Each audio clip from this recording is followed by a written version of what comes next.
Friday, August 14th, and this is now on H&N. But if things do not get better, we will have no choice but to look at more restrictions. Governor Ige says the state is moving in the wrong direction, but opts not to institute new restrictions. We're scared. With public schools starting the fall semester online, students are scheduled to return to campus next week to prepare for distance learning. But that's not sitting well with teachers. It's heartbreaking. Yesterday's email tore teachers apart. A new round of lockdown restrictions in New Zealand. I'm Riley Carlson with the latest on the country's first coronavirus outbreak in months. Our overall COVID-19 strategy remains elimination. The fire just keeps moving through it. These stories, plus developing news, the latest on those wildfires raging in California, coming up on This Is Now.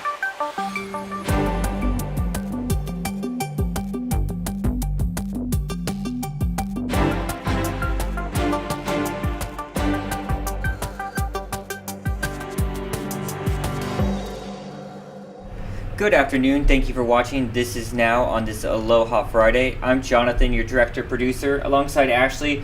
We're going to begin today, like we do so many days, another big number to report from the State Department of Health. Hey everyone, health officials are reporting 233 new COVID-19 cases today. The county breakdown shows 218 cases are on Oahu, 9 are on Maui, 5 are on the Big Island, and Kauai has 1. Meanwhile, at a press conference this morning, Congresswoman Tulsi Gabbard criticized the state's contact tracing efforts and is raising concerns about why more people have not been hired, especially when the federal government provided more than $50 million to improve the state's response to the pandemic.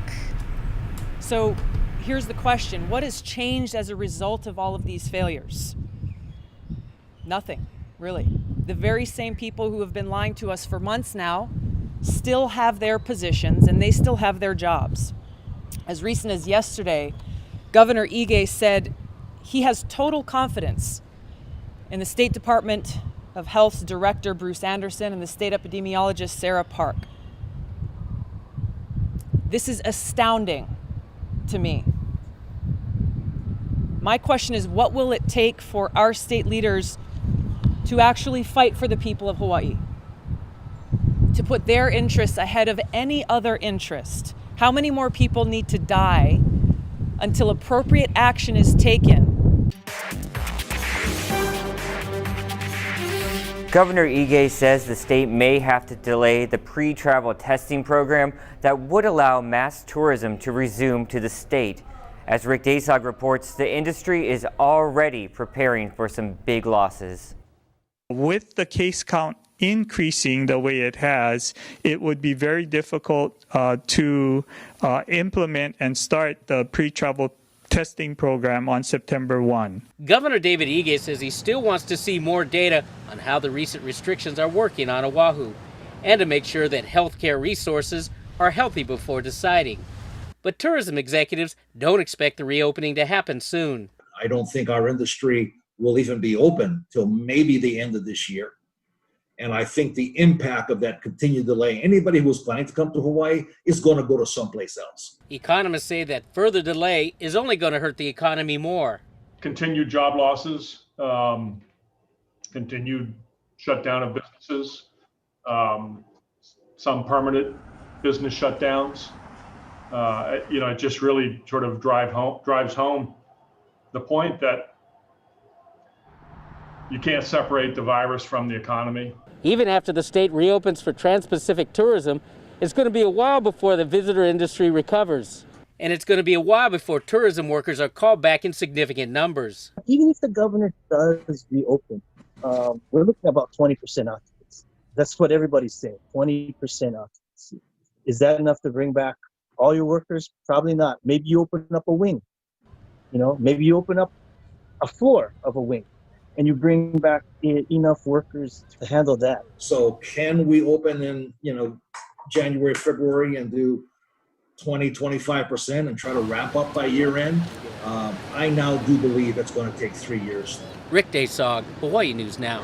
The state has the highest rate of infection throughout the nation. Lacey Denise takes a closer look at the stats. COVID-19 cases are surging and the virus is widespread on Oahu. Here's a breakdown of the sobering numbers. Between late February, when the pandemic started in Hawaii, and June, there were just over 900 cases.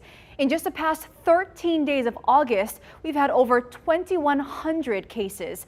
And the number of people testing positive has sharply increased in just the last 2 weeks. On August 1st, it was about 2.5%.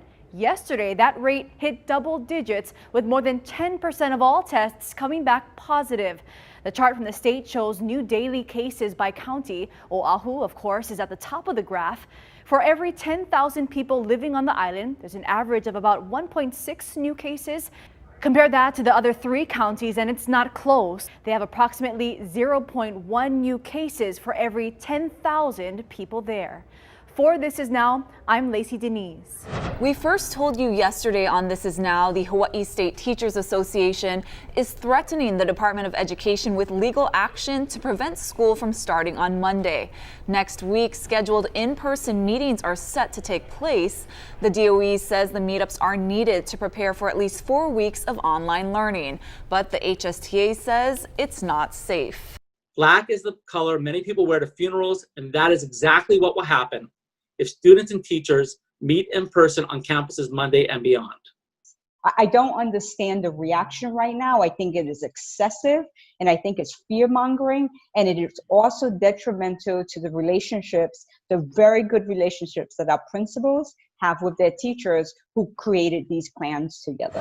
Our Casey Lund has more from teachers about their concerns. Of course, there's a lot to unpack here with the back and forth between HSTA and the Department of Education, but we wanted to hear directly from teachers today. Folks like Logan Okita, a first grade teacher from Nimitz Elementary, who says she's beyond concerned about having her young students return to face-to-face instruction at her school. Next week on our campus, we have small groups of students coming for 3 hours to meet their teachers and start protocols and start some of our lessons. Protocol is an interesting word. I want to talk to you about what the plan is, as you always understand it, for when one of your kids, when one of your parents comes to you, when we know it probably will happen in a lot of classrooms, and says that their student tested positive.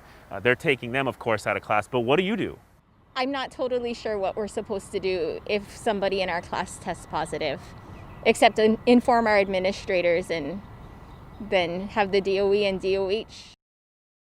And I think that has been really the criticism of the DOH from HSTA is what's the number of students that need to be testing positive to shut down an entire campus to make those really tough decisions.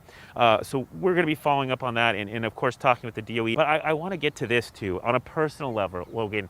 When you think about having a bunch of first graders return to your classroom, trying to keep them apart, reminding them to wear masks, how are you feeling about that? So first graders are naturally social creatures. They love interacting with each other and with their teachers. And at meet and greet, I had a former student reach over the table to give me a hug. I instinctively hugged her back because it's what we do, but it was over a table, and immediately after told her, okay, let's go wash our hands, and apologized to her parents for that interaction. It was really hard to not be able to greet the students and interact with families in the same way. When you think about returning, what's your plea from the Department of Education and administrators as you get ready to bring students back? Acknowledge the fear in our communities and within our faculties. We're scared and we want to do our best to educate our children, but to keep everybody safe. What's the first thing you're going to do Monday to try to prepare for weeks later? I'm going to make sure all of my parents have contact with me and we have that open line of communication, because once we're in full distance, we need to have that line of communication between families and schools in order to make sure this is the best environment possible for our students. And when you see kind of the back and forth between these agencies, the Department of Education, HSTA, which you're a part of, how do you feel? It's heartbreaking. Yesterday's email tore teachers apart. And for teachers who are already feeling down and feeling overwhelmed, it was really hard. We had teachers reach out. I had teachers email me personally and say, why would she say those kinds of things? And Logan, we just want to thank you so much for being honest with us, for everything that you're going through. We understand, wish you the best moving forward. Of course, a lot still to be figured out as students prepare over the next few weeks to return in different facets, in different classrooms and at different schools to return to in-person instruction.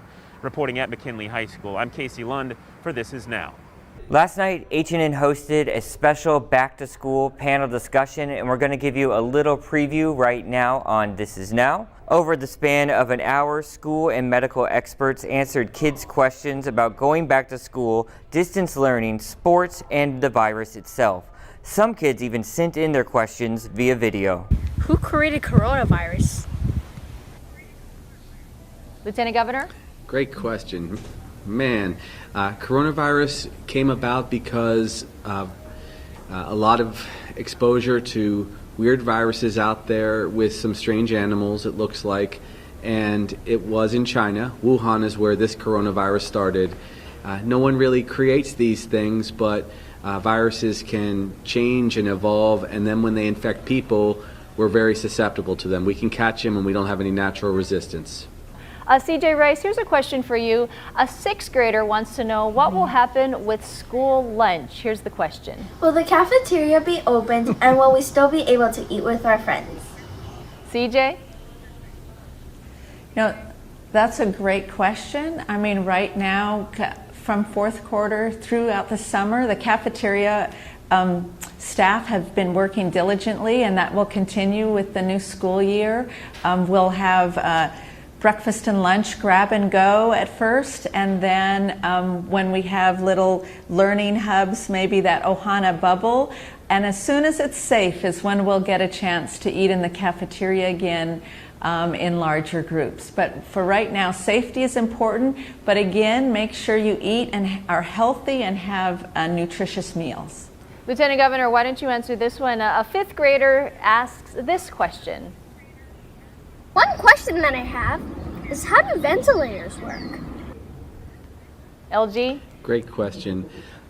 Yeah, ventilators can be a real scary thing to see, and maybe they saw their grandparents on it if they were sick. A ventilator is a special tube that goes kind of down through your mouth and then into the breathing part of your body.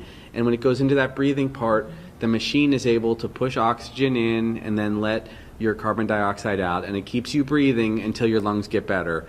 We can adjust the little knobs on the ventilator and make it easier for someone to stay alive and then get better. The state's revenue is plunging during this pandemic. Howard Dykes reports. The bottom line of a new monthly report from the state looks superficially like tax revenues are up a third, but that's not actually the case. As the Department of Taxation explains, personal income taxes that ordinarily would have been due in April were paid as late as July, throwing a lot of money from one fiscal year into the next. The true read on how things are going can be found on the top line, where excise tax take is down 23%, a loss of $75 million in state tax revenue in just 1 month. Hawaii's new jobless claims bounced a little last week, 5,300 first-time filings, about 250 more than the week before, small increases on all islands, but still a third week below 6,000. There are still more than 10,000 claims held up for unspecified further action. The total was reduced by fewer than 300 cases last week, again without explanation. Kualoa Ranch files layoff warn notices for up to 250 employees. It can trim staff less if conditions improve, but no sign of that yet. Warn notices are required 60 days prior to layoffs of 50 or more. And new this morning, the Hawaii Auto Dealers Association reports Hawaii new vehicle registrations fell 24% in the first 6 months, worse than a 20% decline on the mainland. The forecast is a net decline for the year and a partial rebound next year, maybe 8%, or roughly a third, of what's going away now. There's no end to the pandemic in sight, but Americans are back to shopping. A new Commerce Department report released today says U.S. retail sales rose 1.2%. After slumping to a 7-year low in April, retail sales bounced back to their pre-pandemic level in just a few months. However, the report showed gas stations, department stores, and clothing retailers are still operating far below normal. Economists warn that retail sales could slow in coming months. After 102 days without any new cases, New Zealand's largest city is now again under lockdown, and residents are dealing with a new round of restrictions. Riley Carlson has more. Drive-through testing centers are lined up in New Zealand as health officials try to get a handle on the country's first coronavirus outbreak in months. The outbreak has grown to at least 30 people and extended beyond Auckland. Our overall COVID-19 strategy remains elimination. That requires the ongoing stamping out of the virus any time that it comes back. That means a new lockdown in the country's largest city.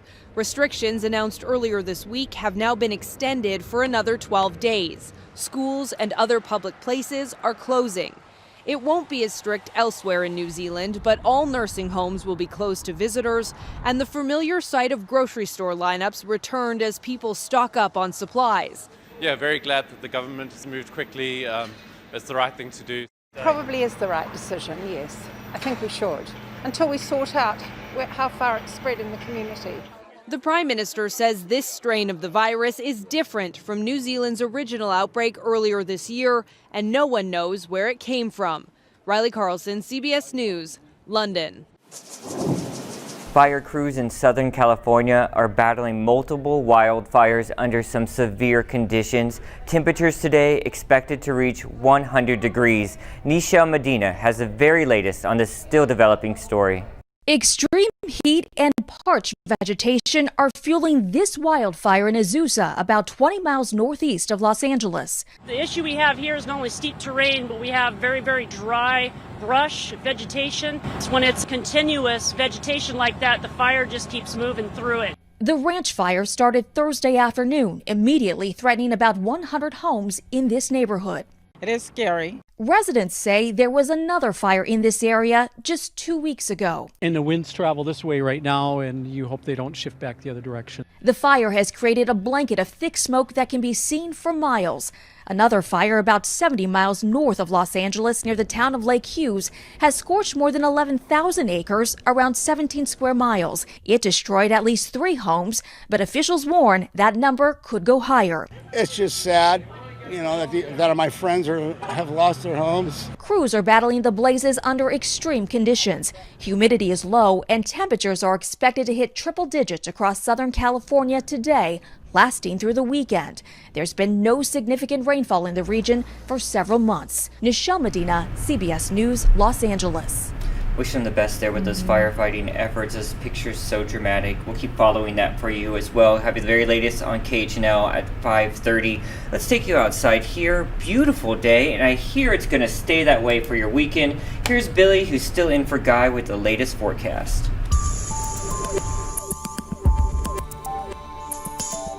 Aloha, I'm Billy V, sitting in for Guy Hoggy on your Aloha Friday. We're recording this about 9 o'clock in the morning. Let's give you an idea of your weekend. First of all, the rain and wind trend model, and you can see that we've got mostly windward and Mauka showers drifting leeward at times. That's a good part of the forecast, but also as we put things in motion, you can see that we'll get the windward and Mauka showers drifting leeward at times. And it's going to be consistent like that all the way through till the middle of next week. We're also keeping our eye on the East Pacific. This is due to the fact that we've got some possible storm activity. First of all, a low chance, 30% in the next 5 days of something forming here. Over on this side, there's a high chance, 80% chance that something might form in the next 5 days. And this right here is a tropical depression, and that is not going to be a threat to any landmass at all. Let's go ahead and take a look at the waves.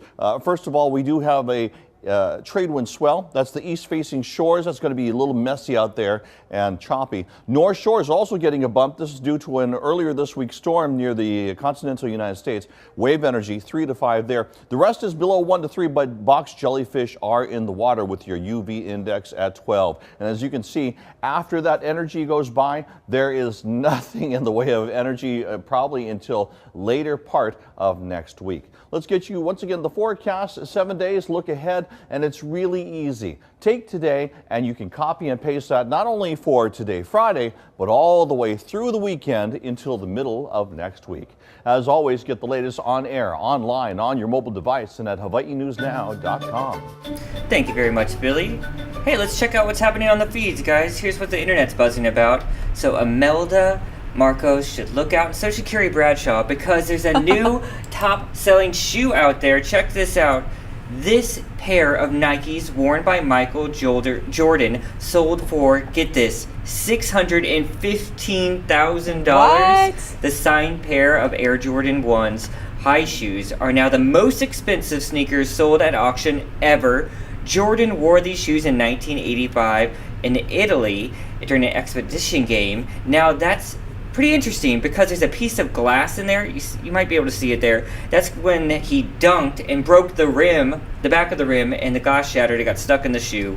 Just 3 months ago, you may remember, a pair of shoes, Jordans, also sold for just over $500,000. That's like a condo. I know, right? That's not in my shoe budget. Nope. Nope. And check this out. As millions of families know, working from home and parenting little ones at the same time can be a challenge. So Fisher-Price has a new line of toys for babies and toddlers who want to hang out near mom or dad while they work. Now the lineup includes a play office complete with toy laptop, pretend cell phone, and a coffee cup. There's also a chef's set, which has an apron, bib, and a chewable oven mitt, and also featured a baby biceps set that has a play dumbbell, headband, and a pretend protein shake drink cup. Oh, no way. Super cute. And also during the pandemic, Fisher-Price and Mattel have announced action figures of doctors, nurses, grocery store workers, and delivery drivers, all of those people on the front lines. Really good idea there. Yeah, definitely. And Matthew McConaughey is publishing a memoir. He went out to the desert alone for 12 days to write it. Now, the actor spoke about his new endeavor on Instagram recently. He said he's been keeping a diary for 36 years, and his wife actually encouraged him to move forward with the project. Now, the memoir is called Green Lights, and it's available now in pre-sale, and it will be out on October 20th. Speaking of new books, she's dubbed the female Indiana Jones. Her name's Allison Teal. She lives on the Big Island and has written a new book. And I got a chance to talk to her earlier this week. Let's check it out. Well, I'm excited. I just finally got my first copy in the mail, so I've been having fun just exploring through it as well. And, you know, we go everywhere. We go up Mount Everest. We go to Trash Island in the Maldives and get to see, you know, where all of our plastic in the ocean is gathering, which is really important to me, you know, growing up in Hawaii, getting to help protect our oceans. We're going to find the Yeti skull in the Himalayas. We're going to dive underwater with the oldest humans in the Americas down in Mexico in the cenotes. Of course, paddling up to the active volcano. We're going on horse adventures throughout New Zealand, you know, where they film Lord of the Rings and the magical volcanoes there. Lots of surfing. I travel the world with my pink eco surfboard, which is behind me. It's made out of recycled coffee cups, and my pink bikinis made out of recycled plastic bottles. I'm kissing snakes in Morocco to save my life. And, you know, just all the amazing things that a real Indiana Jones with a quest to save our world waters would endure. And so along my adventures and my challenges, I started out wanting to solve mysteries and really dive into exploration. And what I found out is that our most valuable treasure on Earth is our world waters, our oceans, and the water that we can drink. And of course, staying healthy, which is so important in these times. So ultimately, my quest through all these adventures is to protect our world waters through just education, through entertainment. That's Allison Teal. Her new book is out August 18th. That's going to do it for This Is Now on this TGIF, guys. Stay with us for all your updates throughout the day on our H&N digital platforms. Stay safe out there.